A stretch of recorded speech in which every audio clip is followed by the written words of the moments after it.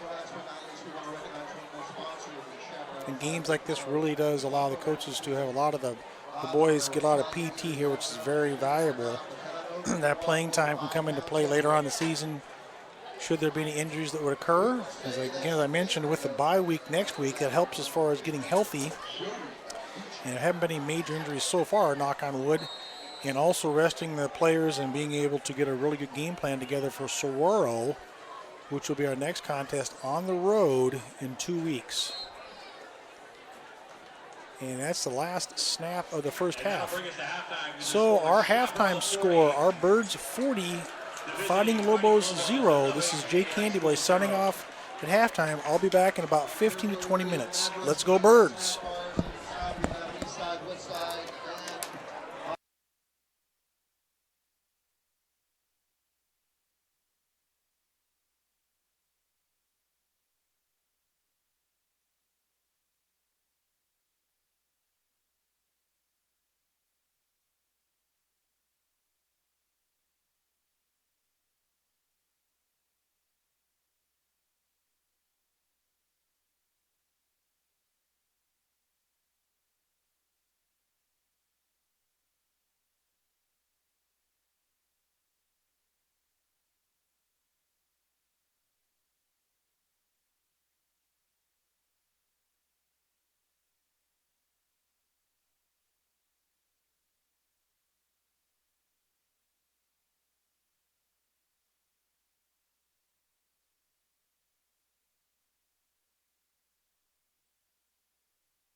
Council Davis, ladies and gentlemen, the band tonight is going to be joined by the 2018 Chaparral Varsity Pom. Now they'll perform the classic, Hey Baby.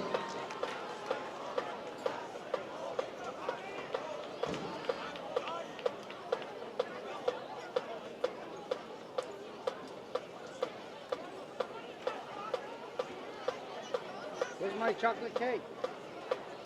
Yeah, I didn't have any. Bring some up here.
Now, the Firebird Marching Band will be joined by students from the band program at Pocatop Middle School.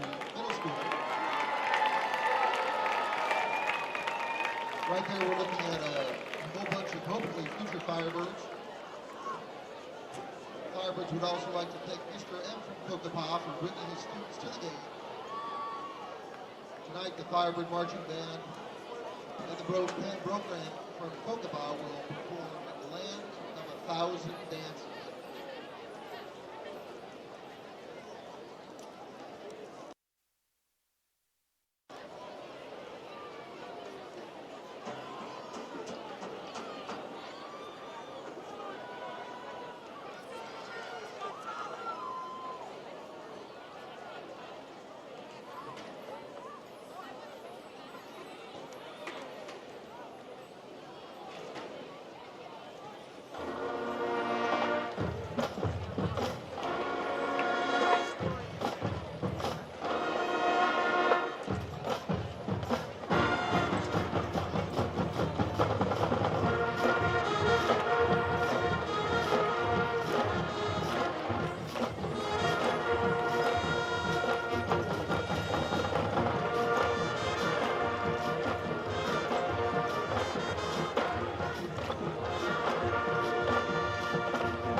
Hydrate up, Dust.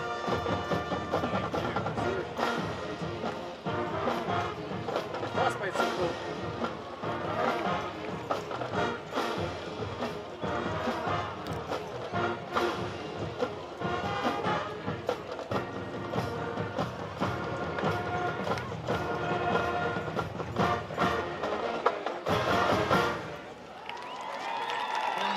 the Coca Middle School band program. And Yeah, a lot of kids in the band, dude. Chaparral Firebird Marching Band. You can tell by the way they're running, they're not athletes. They're Cocoa Puff. Cocoa Puffs.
Halftime winding down here at Chaparral Stadium. Our Birds up big 40-0 here over the visiting La Joya community Fighting Lobos.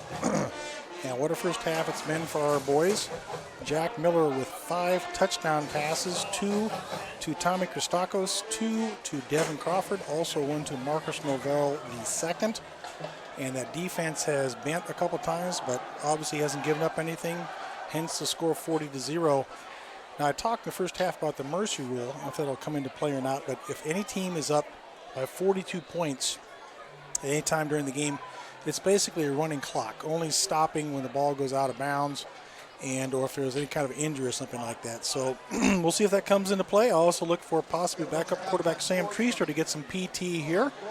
And interesting enough, Sam was the quarterback who took the first snaps of the season for the Birds, the 6'1", 165-pound junior at Chandler Hamilton. Took the first couple snaps of the season because the referees made Jack Miller go off the field, had a couple of equipment things they didn't necessarily like. So we'll see if Sam can get some action in the second half and what head coach Brent Barnes dials up with the Birds up with a big lead. I know he'd like to get as many of the athletes on the field as possible and possibly go into the off week healthy. La Joya now taking the field. I mentioned a couple times already, but I'm coming to you from the Jimmy John's press box. And freak yeah, Jimmy John's is incredibly proud to support Chaparral football as the official press box sponsor. Go Firebirds. And I also mentioned the first half, they are the official streaming sponsor of these broadcasts. Of course, you're picking this up.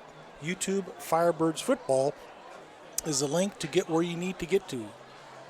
Spread the word amongst your family and friends about this up-and-coming program. Birds ranked number 4 coming into this one. No reason they wouldn't stay that high, possibly go up a spot depending on how the teams in front of them do. I mentioned about the schedule also next week off, and then the big one on the road, September 14th against the hated arch rival Saguaro Sabercats. You want to be at that one. If you can't be there, and if this is the first time watching one of our broadcasts on the road, it's always a little dicey. We're not quite sure what kind of connection or what the visiting athletic department / facilities will allow us to do. We've used hotspots, we've used some 5G type devices trying to get this out, and we'll certainly try and bring this to you again, or next week's game I should say. That way we could be handicapped, but we'll try and get it out as best we can. So the team's loosening up in front of us here, and down in front we'll see if Joel can get a nice picture of all the pommies and cheerleaders. The official team photographer Sherry Miller there, dressed in black with her big camera. I gave her a shout out in the first half. Looks like she's going to give some photos of the ladies. She put together this outstanding program. It's called 2018 Firebird Football Game Day Program. Has a cover picture of all the seniors on it. She always puts together a great program for us. Thank you, Sherry, for all your efforts. And again, thank you all the board members. I'm a proud board member of Chaparral Football in 2018. And we'll also see on the other side of the ball, Coach, Josh Mitchell. What has he done for his ball club to try and rally them, not have them absolutely get down on themselves? Saw a lot of fight and effort out of them. Two people that really stood out to me from the La Joya Ball Club, and you've heard me mention his name a couple times, is number 2, Alfred Jordan, on both sides of the ball. He had a couple of really nice draw plays, breaking to the outside, and then some catches, runs, after catches. He actually had one touchdown that was called back because of a holding call, and he's done a nice job, relatively speaking, as a defensive back against the Birds wide receivers. So the Birds will get the ball here in the second half. They'll be going left to right or east to west in this stadium. You see number 18, Capri Hamilton, dancing out there. He wants to get his hands on the ball. That electric 5'7", 155-pound sophomore. Really haven't seen him get involved much, but we certainly will later on, if not this year, a couple of years from now. Devin Crawford, he of the 2 touchdown receptions, dropping back deep. Darvon Hubbard, lower part of your screen, and the up man is number 11, Jared Williams, standing about the 30-yard line.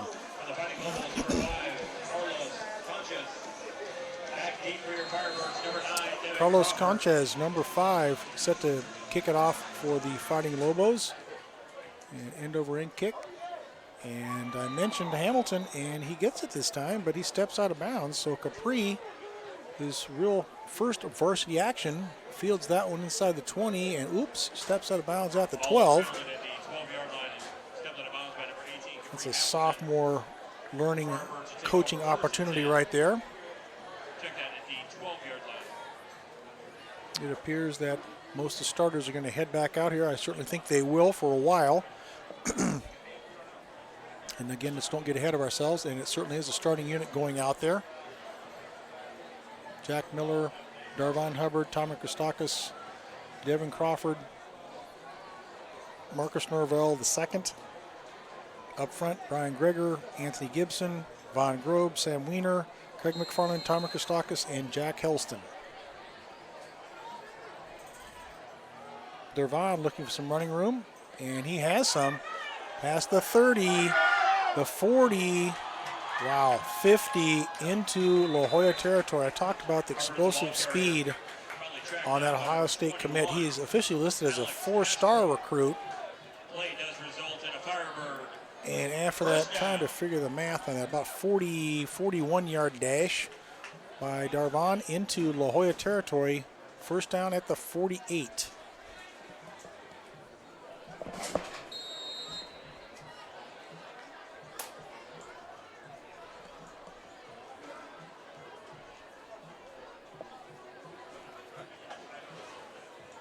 Helston employed in a blocking back position there. Jack drops, plenty of time, launches across the way. So the pass is going to be caught. Excuse me. Devin Crawford, nice diving catch. Another Firebirds first down, move those sticks. Jack displaying his strong arm there, throwing across the field, Devin coming back to haul that one in. Ball at the 37-yard line. Birds on the march here with their first offensive possession of the second half.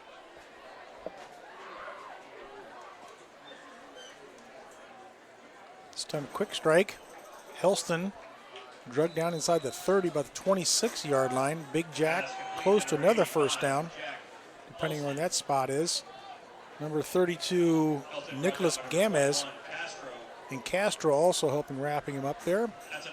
That's another Birds first down. Move those sticks. First down at the 26 at the 11:36 mark.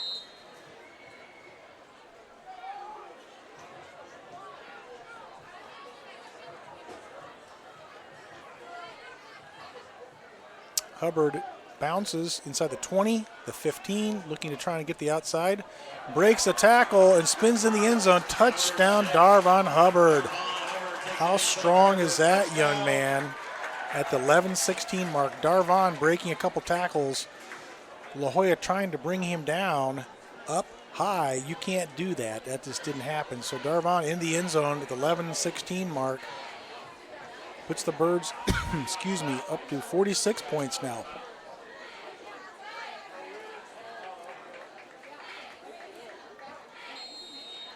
Tommy C. with a PAT. Edelblut is always the holder.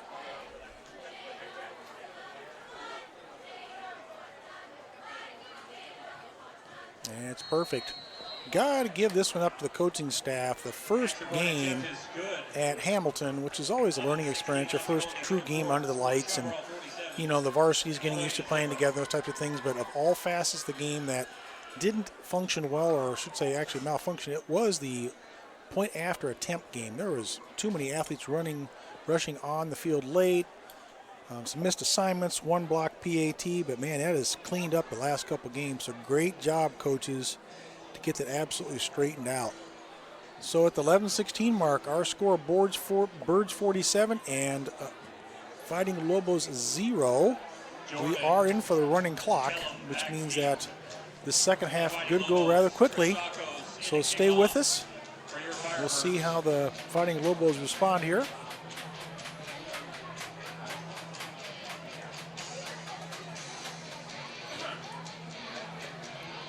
I was talking to a couple of fans at halftime, and if you've listened and watched this entire broadcast, it's a really steamy evening here in Scottsdale. There is no air movement, and people are just sweating through everything they have. Tommy's kicked a little shorter this time. Maybe fielded. No, he went in the end zone. He should not have ran that out. The back judge let him. That is a terrible no call. But at 47-0, it really doesn't matter. Jordan had a foot in the end zone, which is a touchback. But anyway, let him go ahead and take that one out. So with 11-10, La Jolla will set up for their first set of downs here in the second half.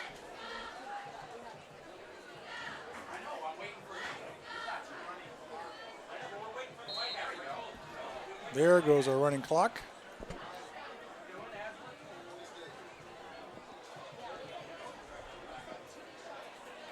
Ball at the 23-yard line.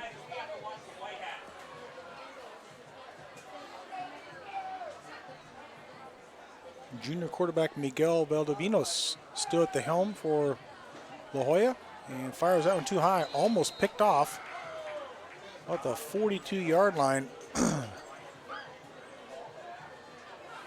Devin Crawford almost able to pick that one up. Valdovinos fired a fastball, and that one falls incomplete.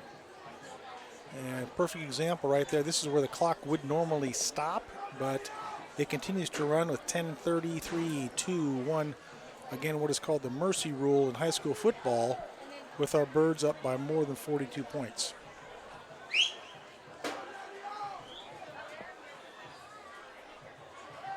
Valdovinos, the draw play, it's worked well for La Jolla, and the ball squirts out. You think the Birds may have it. We'll see where it ends up down there. I saw a Birds jersey jump on it, but the referee says that it was recovered. Big number 77, Keyshawn Cleveland, recovering that for La Jolla. Falls on it at the 26-yard line. 3rd and 8 upcoming.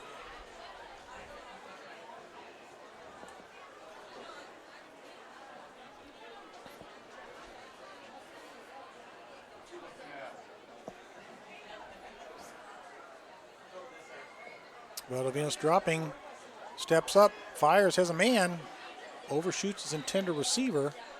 Pass was intended for Fernandez, threw into double, almost triple coverage there.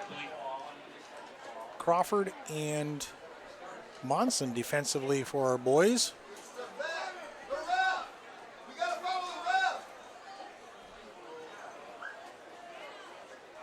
Interesting, they did stop the clock there. They should not. The referee should let it go, but he did stop the clock there. He should now start it. You can hear the the scoreboard boys in the press box next to me. There you go. Wind it. He's, I don't know if he knows that. They're a little testy over there. Doesn't quite know what to. Referee's not communicating it properly. Should not have stopped the clock there. But anyway, high snap and steps up and gets it away.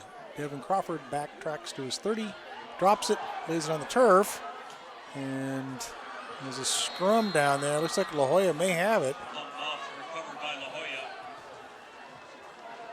And that's the case. So Devin Crawford drops that one on the turf and gives La Jolla great field position about the 32-yard line there, 32, 33-yard line.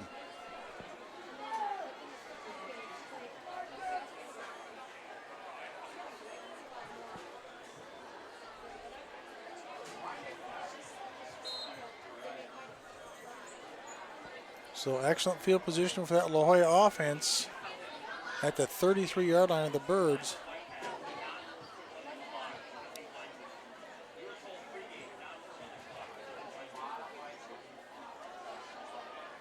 Looking for some running room, bouncing the outside. Jordan, flock of Firebird dragging him down there, leading the way Damon Williamson, number 8. First time we called his name tonight. Braxton Tesler also helping to wrap him up.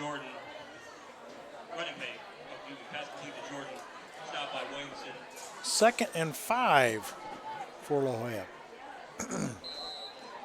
I see backup quarterback Sam Treaster warming up down in front of us.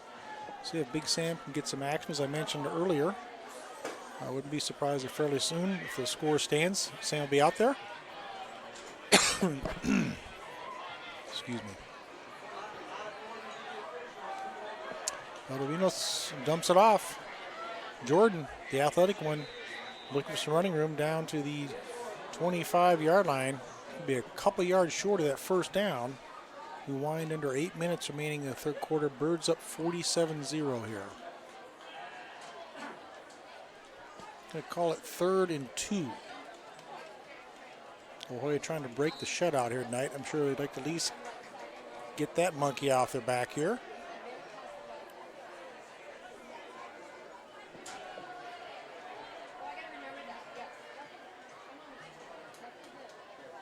La Joya showing the full backfield. And here come the Birds.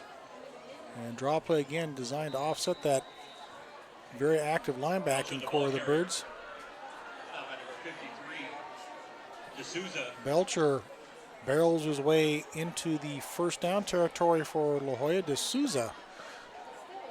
Cameron, his first tackle of the evening, the 6'3", 245-pound sophomore. Look forward to a lot of playing time and future accolades for that young man. So La Joya threatening to get in the red zone here for the 3rd time tonight. Knocking the door at the 21. Silva dumps off Valdivinos. Underneath, who else? Alfred Jordan. And a Firebird slow to get up on the play. With the 27 now on his back. I hope that young man's okay. It's the last thing the Birds need on a game like this. And I hope it's just cramping is all it is. That's, hope that young man is okay.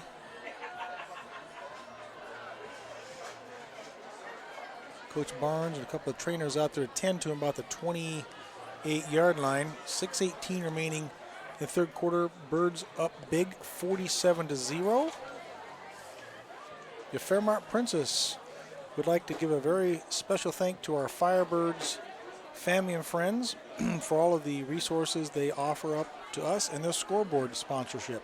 Take advantage of a 5-diamond luxury hotel, the TPC Stadium course, or the award-winning Well and Being top-ranked spa. Also proud sponsoring from La Hacienda Restaurant, Torino Latin Restaurant, and Rum Bar and Bourbon Steak Restaurant, all available at the Fairmont Princess. It's like limping for the Birds, number 72, Ryan McMillan, the big 6'2", 200-pound sophomore. Good to see him up on his feet. Not sure if it's something with his ankle or his knee, probably more in the ankle area. There appears to be 8 of the trainers there, but at least he's getting off his own power. That's good. I'm sure he'll be done for the evening. No reason to risk anything else. Coach Zhu, one of the defensive coaches there, cheering him on. Action on the field. 2nd and 3 upcoming for La Joya. And looks like the Birds want to talk about this one defensively. Which of course means I can give some more love to some of our sponsors. Again, Raising Cane's is the official chicken finger sponsor for Chaparral football.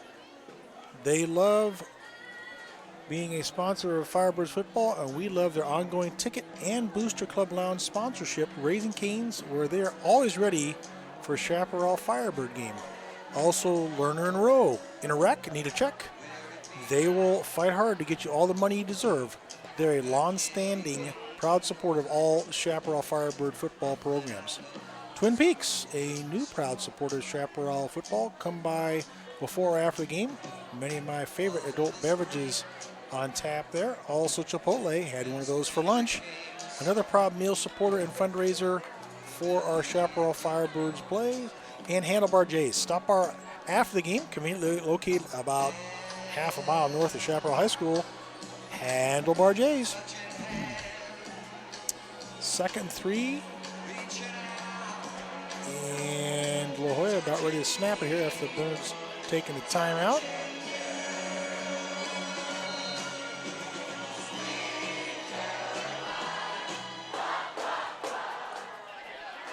Quick pitch, almost reverse, but no. Nice defensive tackle right there. Bursting through Jared Williams all over that one. Wrapping up Jordan. Nice job by Jared Williams. Excited to see that 5'10", 185-pound sophomore. Again, as I mentioned, the rest of this season and upcoming years, lightning quick. That time off his DB position. And wrapping up Jordan for the loss. It's going to bring up a 3rd and 8. Ball at the 19.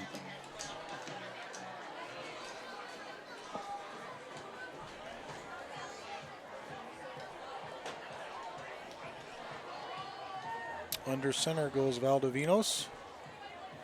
Rolling, being flushed, has a man underneath.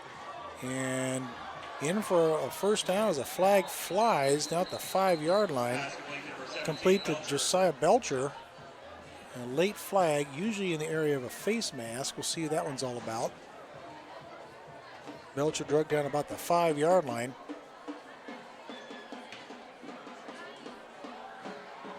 Thinking back the first half, folks, La Joya had the ball on about the 2-inch line and could not get it in. Point of pride here for the defense. I'm sure they'd like to keep this shutout intact. 2 penalties in the play. First penalty, personal foul, roughing the passer. Roughing the passer against the Birds is one of 2 penalties. That's declined. Second penalty, Personal foul, face mask is the call against the Birds, so they'll be half the distance to the goal. Ball's going to be spotted about the 2-yard line. So first down and goal to go as La Joya tries to put their first points of the evening on the board here.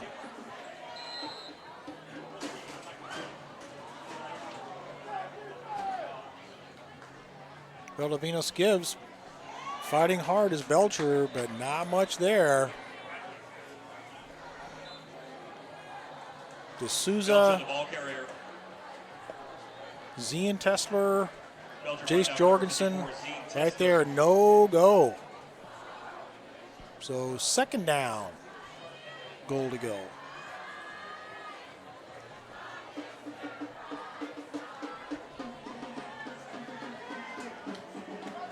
Well, almost in the middle of the field here. Again, Miguel Valdivinos under center. And gives, bouncing the outside, and nice tackle across the way. Jordan denied, flying across Braxton Tessler. And Ben Edeldude, Big Ben, playing big. Taking him down, denying the Lobos again. They don't call them the Fighting Lobos for nothing, but they can't get in the end zone so far. So third down now, ball at the 1. That defense once again stepping up here. Valdivinos is going to try it himself, and the offensive line is going to try and push him in. I think he is in. No signal yet down there. That linesman, finally we have a touchdown call. So La Joya breaks through at the 2:37 mark. It is a quarterback keeper for Miguel Valdivinos at the 2:37 mark. Birds 47 and Fighting Lobos 6. The junior quarterback has definitely fought hard tonight. And a sneak from about a yard out puts the Fighting Lobos on the board here. On for the PAT is Carlos Conchas, number 5. And who else but Alfred Jordan will be the holder. He is a true athlete, is Alfred Jordan. Looks like the Fighting Lobos are short a man. Here he comes. Can't miss this big dude. Right in the middle. As could be a delay of game penalty here. See what we got going on. A whistle stop play, but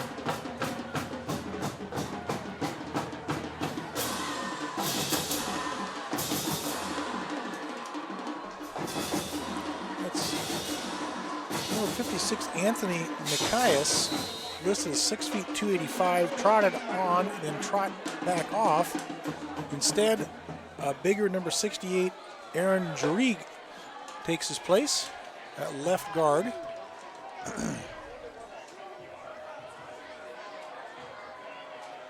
Snaps down, kicks up, and it is blocked. No good.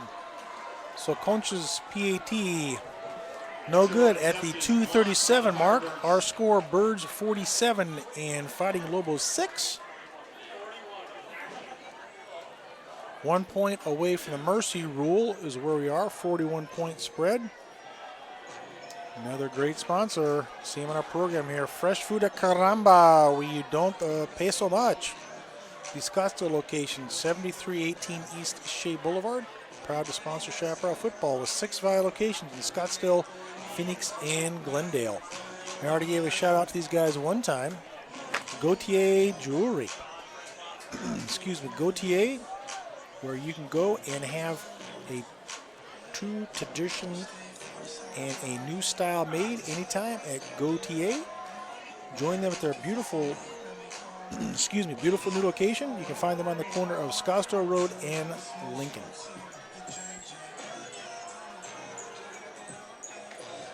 Concha's teeing it up. It is 40. Number 5, Carlos Concha set to kick off for the Fighting Lobos. Back deep, number 9, Devin Crawford. Crawford standing in his own 5 deep.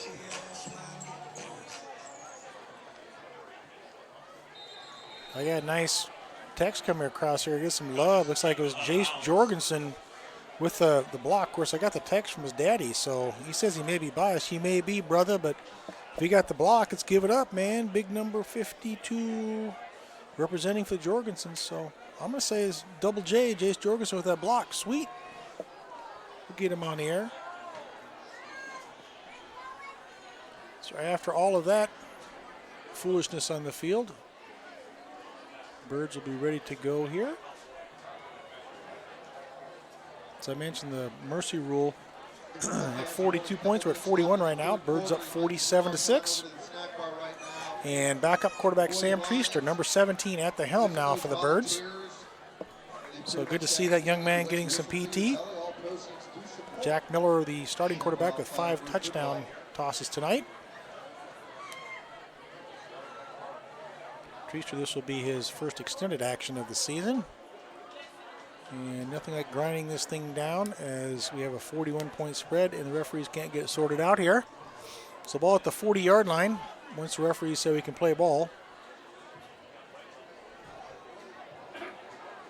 Let's see, Mason Osborne in there, big number 74 is checked in the offensive line. That's a little substitution. Otherwise, looks pretty much like the starting offensive unit is out there. Come on, boys. Let's figure this out. Having been a formal official for 13 years, it's the kind of stuff that drives fans nuts. I also do see that Capri Hamilton is at the very bottom of your screen, number 18. So he's checked in one of the wide receiver spots. Okay, the ball's going to be at the 35, which is where the sticks were set up across the way. Don't know why the officials couldn't figure it out. Regardless, Sam Treaster, now standing in his own 30, will receive the snap.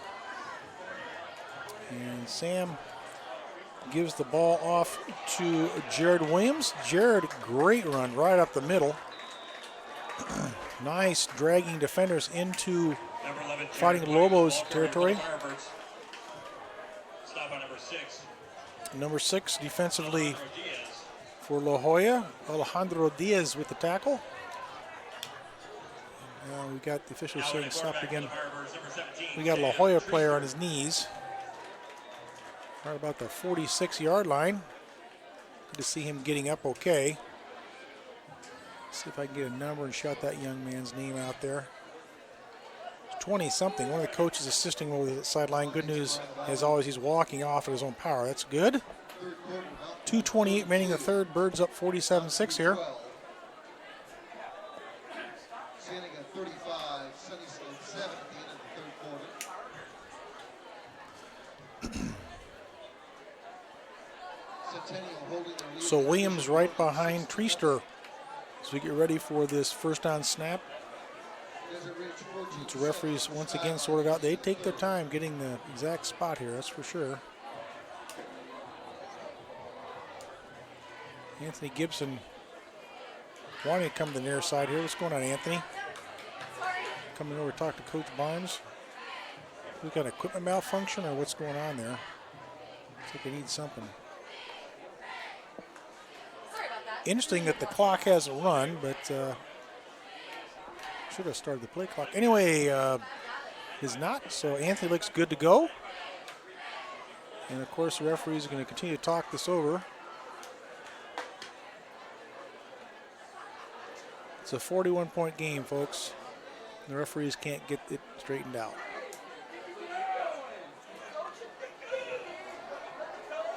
Now Big Von Grobe. It's like you got a couple of pads or what they're throwing across the way. I'm not sure what that's all about. A couple of linemen having to bring something to the sidelines. Interesting, the officiating crew just caught that now in the third quarter. So Sam's ready. His own 49. Rolls to his right as a man, fires. Overshoots his intended receiver, intended for Christian Cervantes, who's also checked in. Christian, the 6', 170-pound junior, father of Christian Cervantes, one of our board members. So glad to see Christian Cervantes getting some PT. His varsity debut tonight. Sam just misfired a little bit on that one. Drops the turf, the 2:16 mark.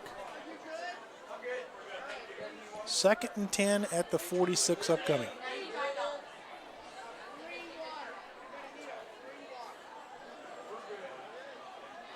Williams, the ball carrier, not much there. Trying to pick his way, but Williams once again the ball carrier. a trio of La Jolla defenders stopping him there. Leading the way, Aaron Jurig, also number 57, not listed on the roster, helped stop him there. So 3rd down and 10 for the Birds. For the winner tonight.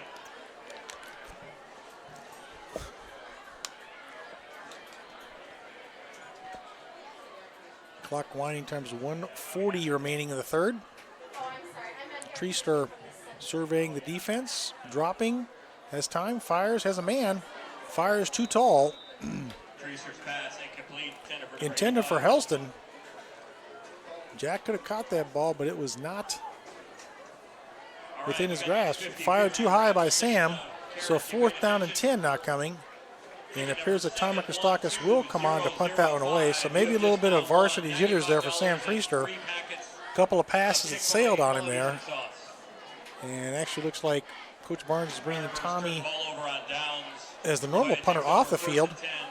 So appears to be backup punter number 88, Devin Rowe. Also making his varsity debut, the 5'10", 149-pound junior, number 88, to kick it away.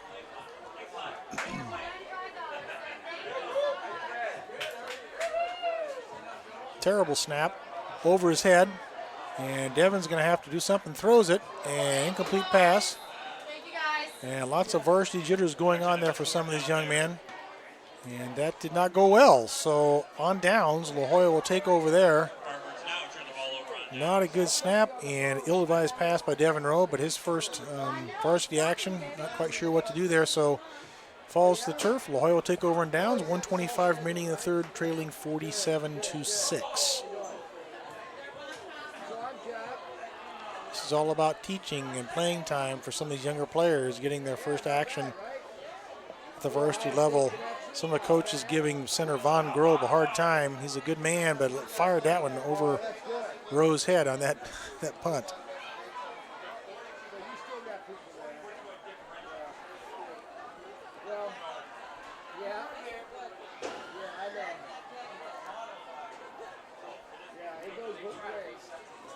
So La Jolla looking to put back-to-back scores as timeout's going to be taken.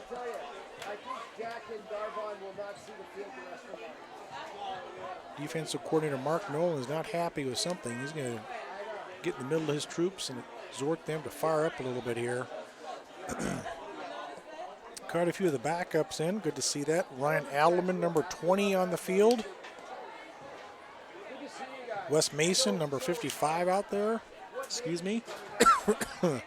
Sorry about that, folks.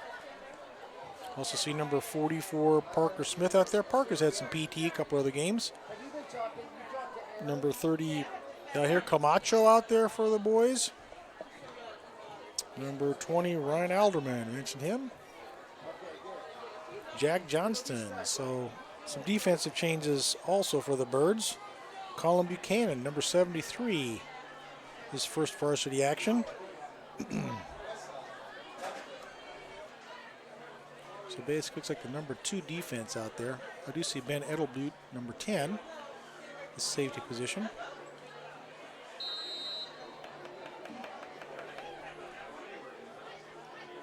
Valdivinos gives right up the middle. This play's worked all night long. Jordan bouncing the outside, falls down inside the 40-yard line. We're going to credit Damon Williamson with a tackle on that one. And public address announcer said Cam Hightower, but Cam's not in the game. That was Williamson and Ben Edelboot coming up to wrap him up. So it's a first down for La Jolla here. 1:08.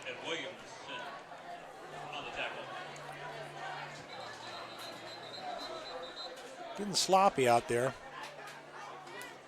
I got someone else I think is being asked to go off. Number 20.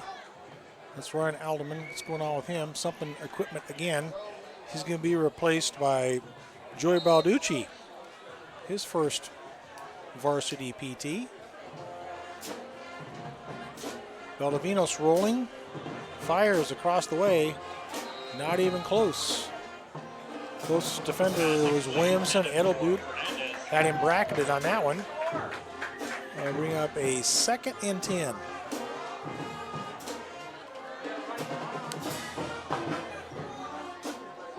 Alderman replaces Balducci. Joey got his one play there tonight. Ball at the 38-yard line. 52.1 ticks remaining in the third. Birds up 47-6 here. A lot of backups in the game for the Birds, getting a lot of playing time for the first time at the varsity level.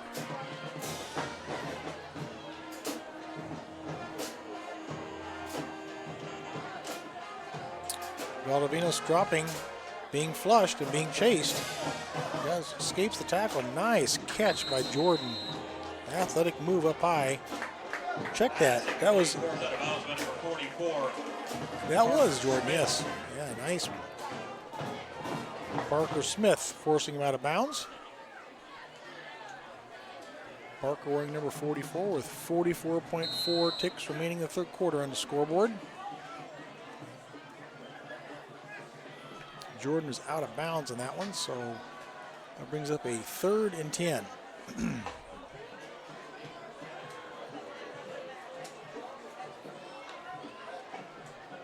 Miguel rolling, being flushed and chased, fires, and appears to be caught across the way. Nice diving catch over there. Looked like a shortstop fielding that one. Pass complete to number 7. Isaiah Kellum able to haul that one in. So that will move the sticks for La Jolla.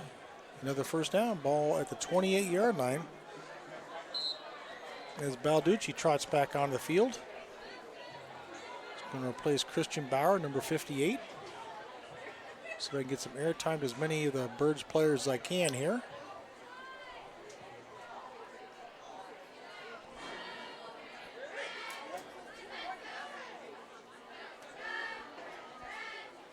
Valdivinos dropping, fires to his left.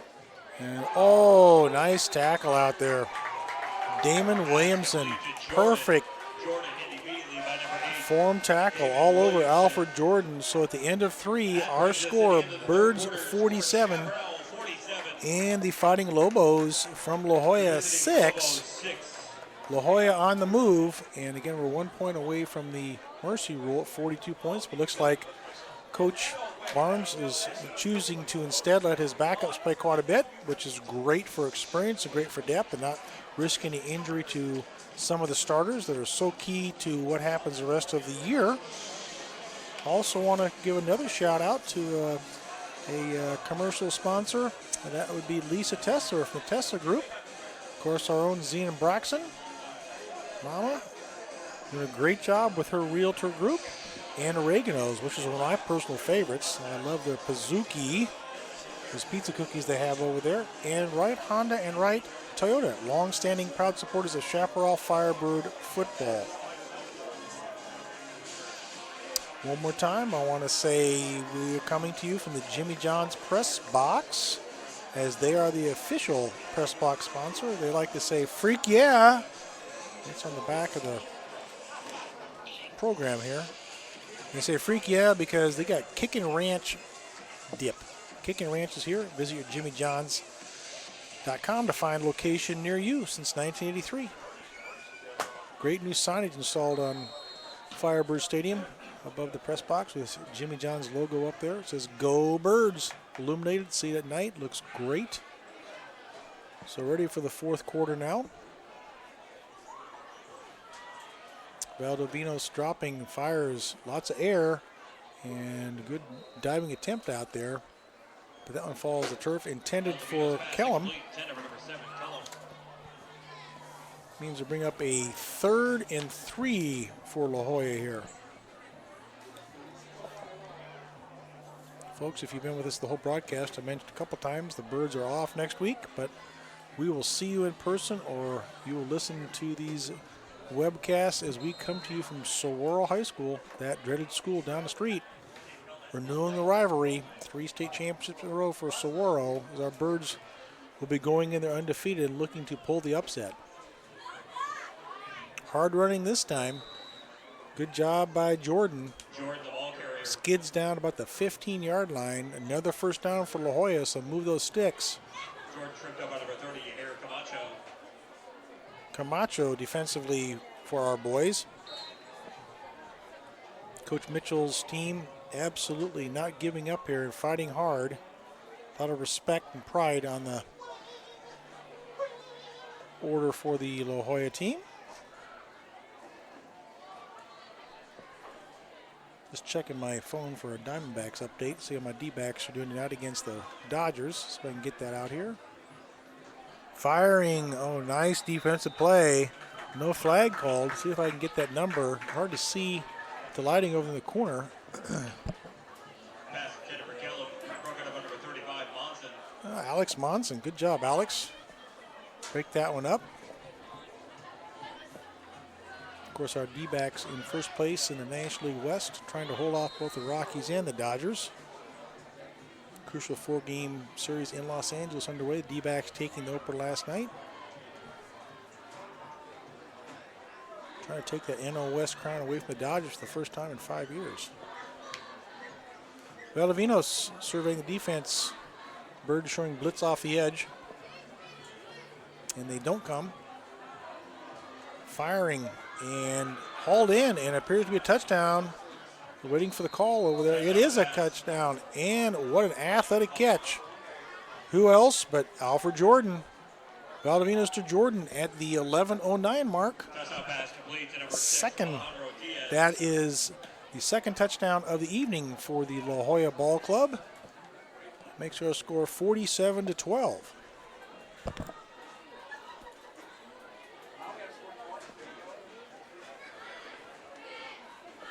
Should be Conchas on for the PAT. He did last time. Let's see if I see number 5 in the huddle there. We're going to try somebody else or possibly go for 2. And that is the case here. They will go for 2.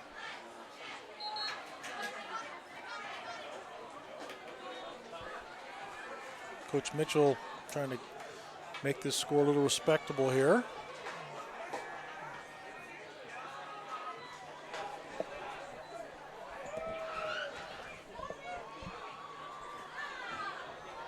Jared Williams trotting on late for the Firebird Ball Club.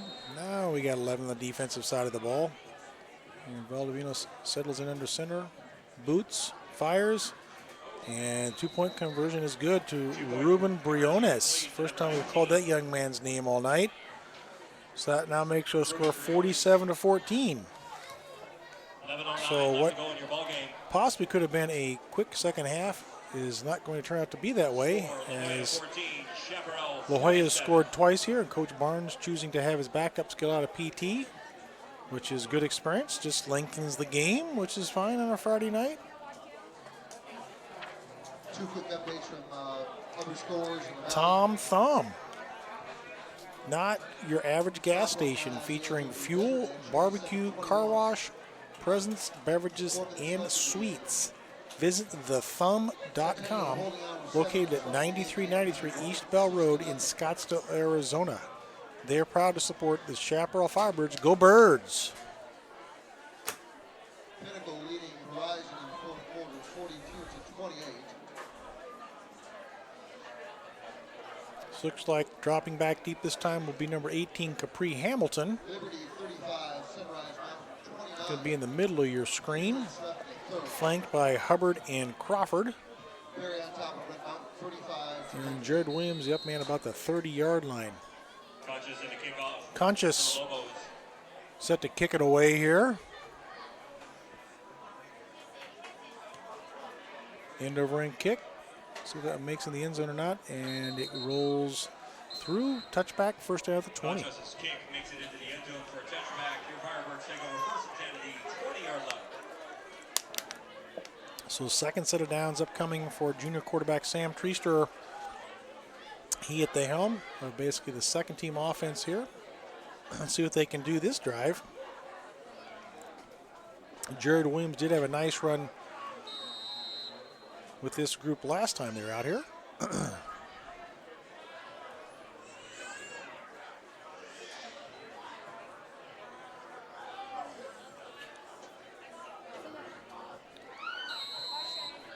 Most of the bird cage that was so enthusiastic and rowdy has pretty much exited the stands here tonight.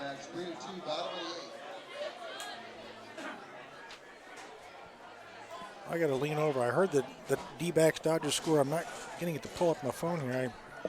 I'm going to ask Matt Clyfield on the other side of the booth here what that score was so I can pass on to you guys. I certainly want to know.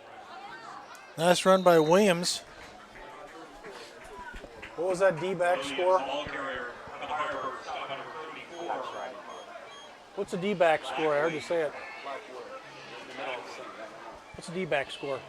3-2 Dodgers, bottom of the 8th, 2 outs. Thank you. 3-2 Dodgers, bottom of the 8th, 2 outs. So our boys in the Sedona Red trailing in LA tonight. Back to football action here. 2nd and 7, ball at the 23. Sam's pass is complete this time. No running room for Jared Williams. Little screen. Sniffed out nice defensively by number 48, God Braggs. They'll bring up a 3rd down and 10 here with now 10 minutes remaining in the ball game.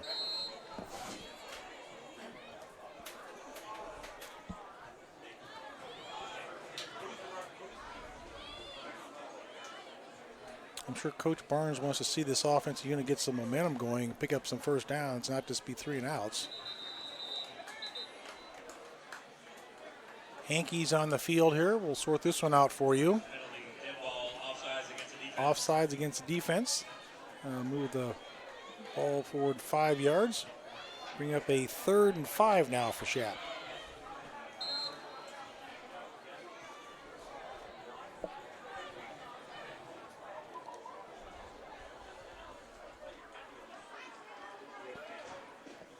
Treaster does 20, surveying the defense.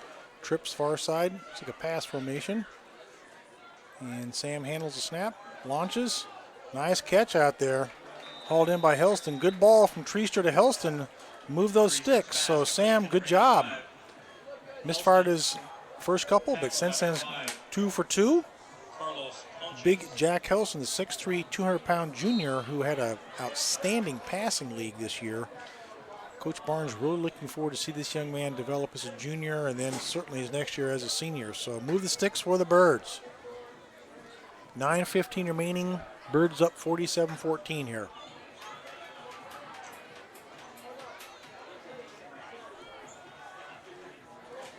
Williams looking for some running room. Lowers his hat for a couple yards up to about the 35-yard line. Williams once again the ball carrier for the Firebirds. About the 36. Means it'll be a 2nd and 7 for the Firebird crew here.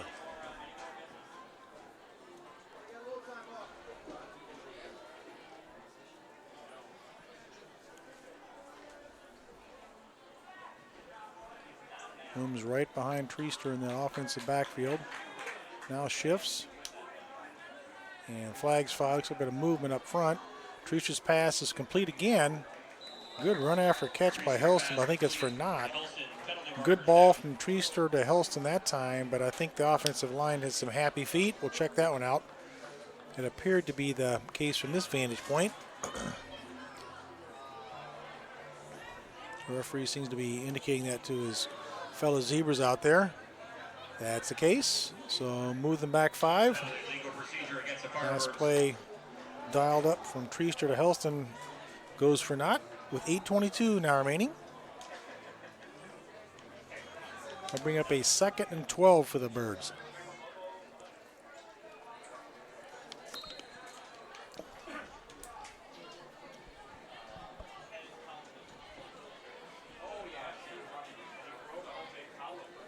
Play clock is running and trying to get the play in here as we are down to 13, 12, 11. Gonna have to hurry up to get this one away.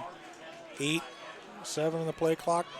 Treaster trying to get the snap here.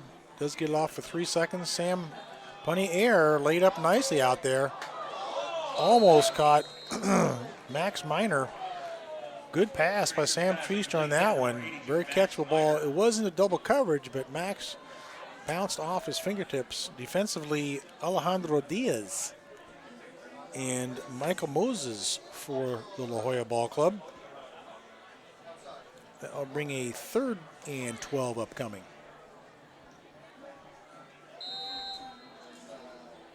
Let's check out Max. He's pretty long. Max is listed at 6'3", 175-pound sophomore, so he's going to fill out the next couple years. He's long and lean, and another good receiver to look forward to the next couple years for our Birds. Treaster drops, fires, nice ball. Ooh, intended for Miner. Sailed a little bit the last minute. Jordan right there defensively. We have called his name a ton tonight. If I'm giving a game ball on the La Jolla side of the field, I'm giving it to that young man. So it means a punting situation. Excuse me. Birds have to punt it away as Jordan drops back. Standing about his 35-yard line. So the up man's going to be Carlos Fernandez, number 4, as Oliver Karras now is going to punt it away. Number 5, Oliver Karras. He served as the backup punter last year. And Tommy was out a little bit of an injury. Remember him punting in the playoff game against Centennial. Oliver's kick is up. Lots of hang time on that one. Going to be a short one. Birds bounce inside the 35. And roll down about the 34-yard line. So after all is said and done, La Jolla will take over again, trailing 47-14 with 7:35 remaining in the contest.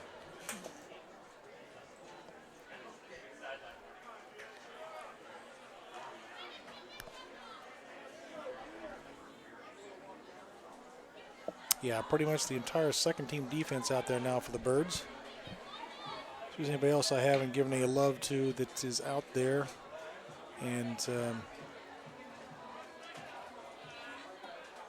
no, they've all pretty much got some airtime.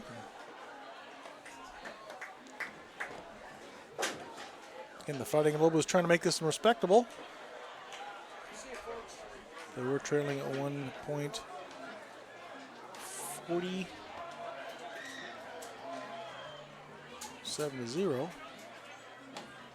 Penalty against the Firebirds. Penalty against the Birds. Check this one out. See what this one's all about. This crew is very slow at resetting and then getting the word up the press box here.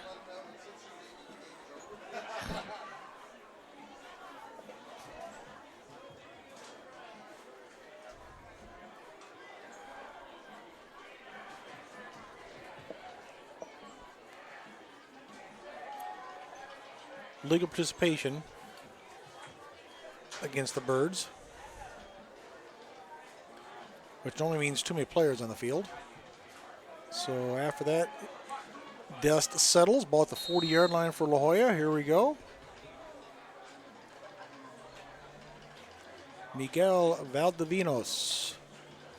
Gallant effort here tonight. Drops back, looking to set up a screen, fires, and has a man juggling though, so incomplete. Nice defensive coverage by Parker Smith, intended for Briones. Briones. Number 44, Parker Smith on the coverage for the Firebirds. Bring up a 2nd and 10 ball at the 40 with 7:29 now remaining.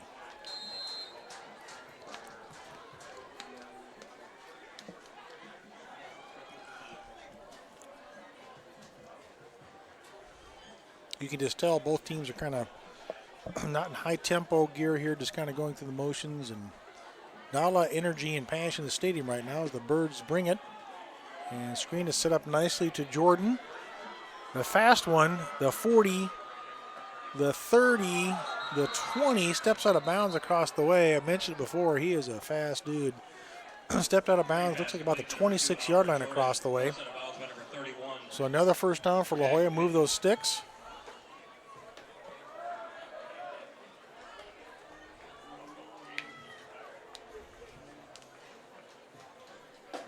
They score here, it makes it 47-21.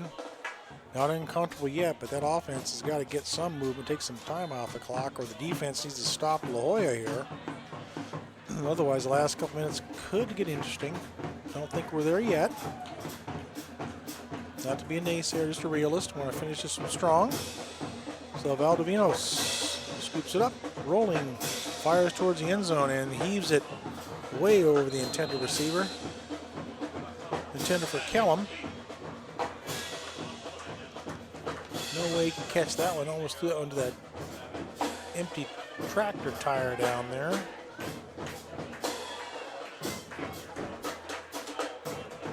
Second and 10 at 26 upcoming.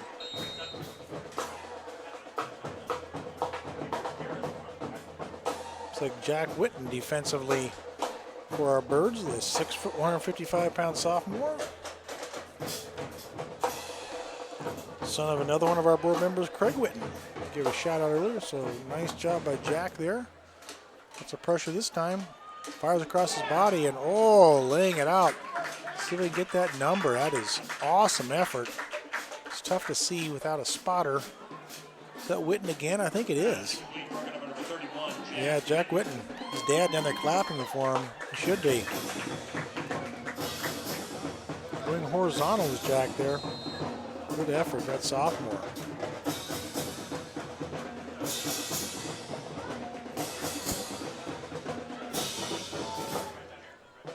Third and 10 with 7:04 remaining in the contest.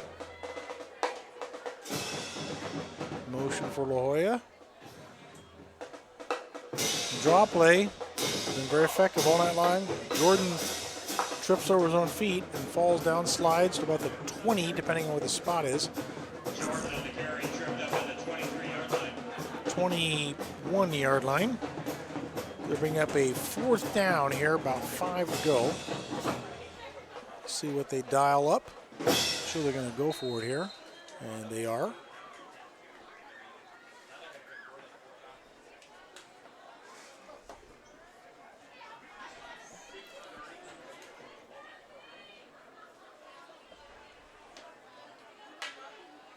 Birds dial up a ton of pressure. Valdivinos fires towards the end zone. Has a couple men back there and batted down. Nice defensive play. Damian Williamson knocking that one away. Intended for Carlos Fernandez, so the Birds will take over on downs. That's exactly what I was talking about. You need to have that offense pick up some first downs and get the defense to step up, and they did. A couple of nice defensive plays by Jack Whitten, and right there, Damon Williamson. So 6:15 now remaining. The Birds will take over on downs. Again, junior quarterback Sam Treaster at the helm. See if we can pick up a couple first downs and move it down the field. I'm sure she's down there somewhere. Sherry Miller, the official photographer of Chaparral Firebird football. And show her a little love. She's done some great stuff through the years for these various players, coaches, and the team as a whole. Sherry Miller, thanks for all you do. Taking care of these kids. Inside handoff. Williams busts the outside. Go, baby, go. Showing his jets is Jared. The 30, the 20. Williams to the house. Touchdown, Birds. Jared Williams, his second long touchdown run of the season, showing his explosiveness.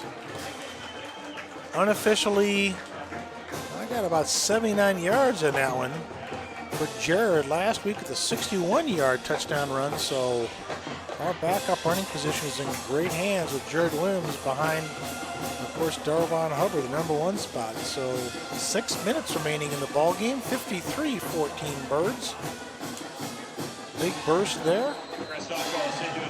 Tommy Christakos for the PAT. Ben Edelblut, the holder.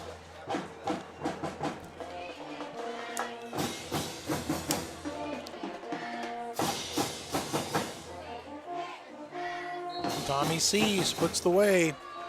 54-14. 6 minutes now remaining in the ball game. And one more time, I do want to give a shout out to our headline sponsors. Jay Candy Boy coming to you from the Jimmy John's press box. They say, freak yeah. Incredibly proud to support Chaparral football as the official press box sponsor and also webcasting sponsor. Go Firebirds. Excuse me, the Fairmont Princess. A very special thank you to our family and friends, the Fairmont Princess, for their scoreboard sponsorship. Take advantage of a 5-diamond luxury hotel, TPC Stadium course, or the award-winning Well and Being top-ranked spa. Also proud sponsor from La Hacienda Restaurant, Toro Latin Restaurant and Rum Bar, and Bourbon Steak Restaurant. Raising Cane's is the official chicken fingers sponsor for Chaparral football. We love our ongoing ticket and booster club lounge sponsor. Raising Cane's always ready for a Chaparral Firebird football game. And last but not least, Lerner and Rowe in Arachne to check. They will fight hard to get you all the money you deserve. Long-standing proud supporter of the Chaparral Firebird football program. With Queen playing in the background, We Will Rock You. Birds up big, 54-14. Jordan and Edmonds back deep to receive it. I see a final score. Our Diamondbacks have lost 3-2. Zach Greinke unable to keep the men from LA out of the win chart. So that means the Diamondbacks are, I think, a half game up in the West, depending on how Colorado does tonight. Christakos set to kick it away, and he does. And will be fielded by Jordan. So first down to 20-yard line.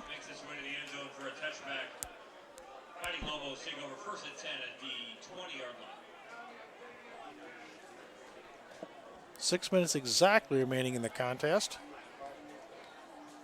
Second half is kind of drug on here with a lot of players going in and out. But Birds up big. Glad to see that by 40. Sports Grill, 8380 East Via De Ventura. They are the pregame and fifth quarter destination for Chaparral Firebird football week. All they've done for the Firebird program has been appreciated, so let's show them a little bit of love. That's Fifth Sports Grill, 8380. Trying to see if Coach Josh Mitchell might put his backup quarterback in, but it doesn't appear that's the case. Valdivino's still out there, taking all the snaps, and throws back across, looking for some running room. Must be Jordan, and it is. Going to be slammed to turf by the 36-yard line. Drugged down by Yair Camacho. Nice tackle by him. Jordan, some good running room. Picks up a 6, bring up a second down and 4. Excuse me.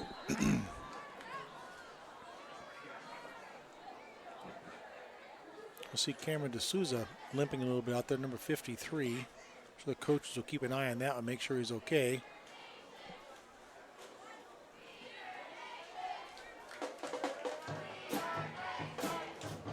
Valdivinos gives. Bursting in the secondary, Jordan. One more time. He's got to have 150 plus all-purpose yards. Huge.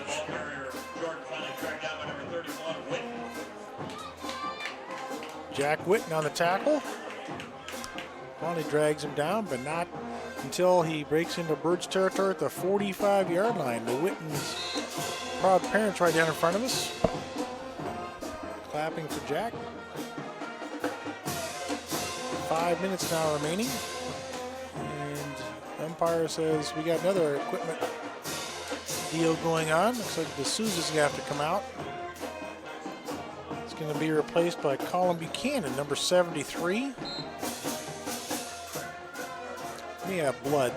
The trainers are looking at his leg down there for D'Souza. Inside handoff. It's the big running back, Belcher. Powers his way down to the 40-yard line. 2nd and 4 upcoming. Look at 2nd and 5, depending on that spot there, the 41.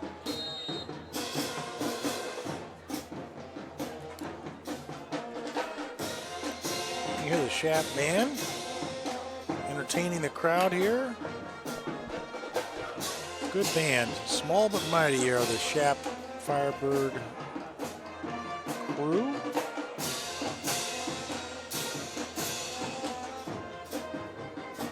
Looks like number 13, Dupree Pridgett, getting his first PT, not quite sure what to do, and all over Melavino.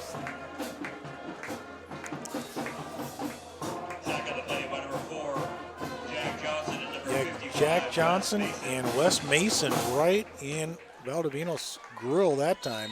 Big loss right up the middle, back to the 50-yard line. Bring up a 3rd and 15. 3:30 remaining in the ball game. Birds up 54-14. Looking to close this one out 3-0 going into the bye week. And the big contest against Saguaro upcoming.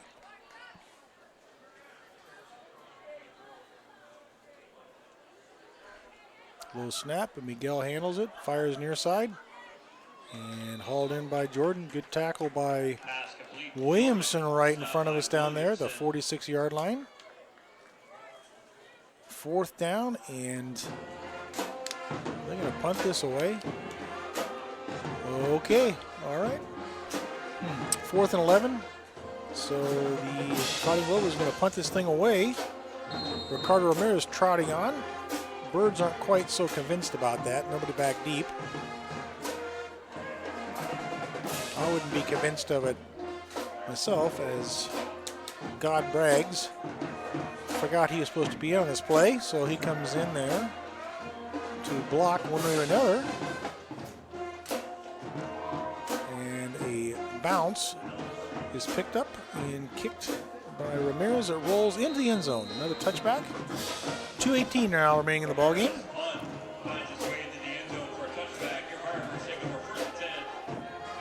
So one more time, junior quarterback Sam Treaster at the helm. Lots of good action for him tonight. Sam's looked good. The last 4 or 5 passes, misfired in his first couple, but unofficially, I have about 4 for 6. We've been 5 for 7, but one play was called back. Always good to have those backup players, I mentioned, get that playing time, that confidence in case something should occur. They need to see that playing time.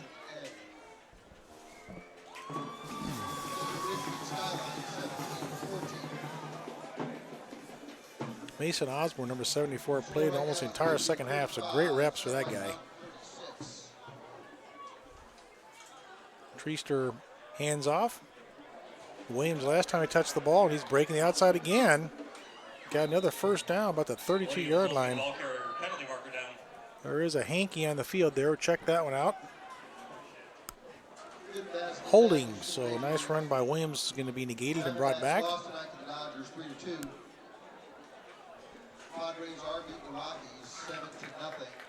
I hear Matt Clyfield saying over the public address here that the Padres are defeating the Rockies right now 7-0, which will do well for our D-backs in the quest for the West. So after that one stepped off, ball's going to be about the 15-yard line, and the Birds will be faced with a 1st and 15 here.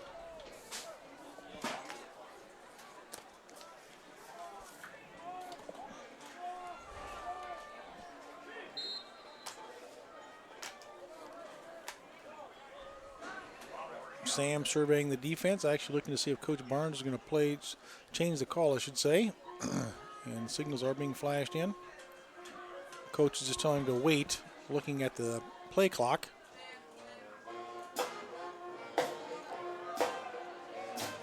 Hand off to Williams, right up the A-gap. Not much running room there.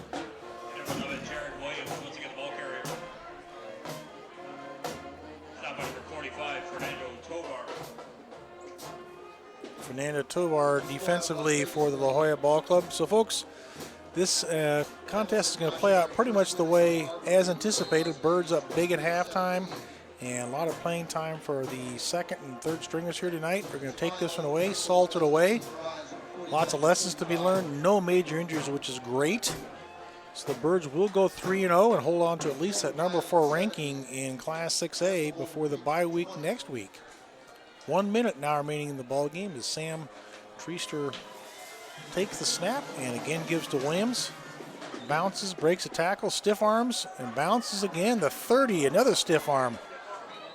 Tough runner is Jared Williams. My goodness, I think he's got another first down. A couple of very effective stiff arms there. Again, Jared listed a 5'10", 185. He is tough and action-packed. That is a first down, so move the sticks for the Birds on the legs and back and arm of Jared Williams. So, Joel, my friend, thank you again. Great camera work out there. It's been my pleasure to call this one from Bird Stadium. We're going to go to 3-0 and face number 1 ranked in Class 4A Saguaro in 2 weeks. You don't want to miss that one, folks. It's going to be a barn burner.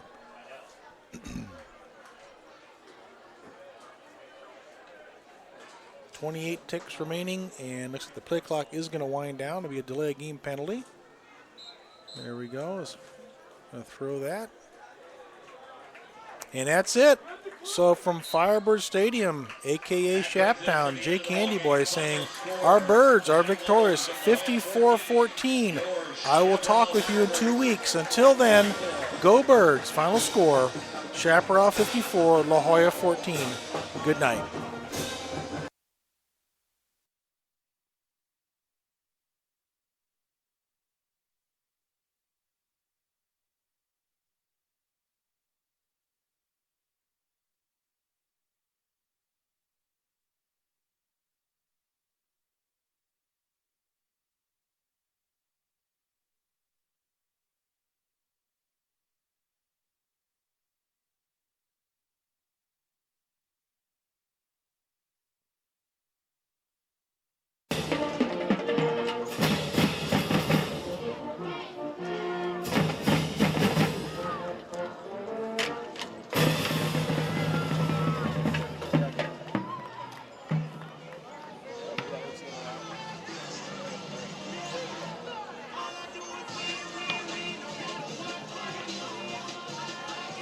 That's all, folks. Thank you for tuning in today.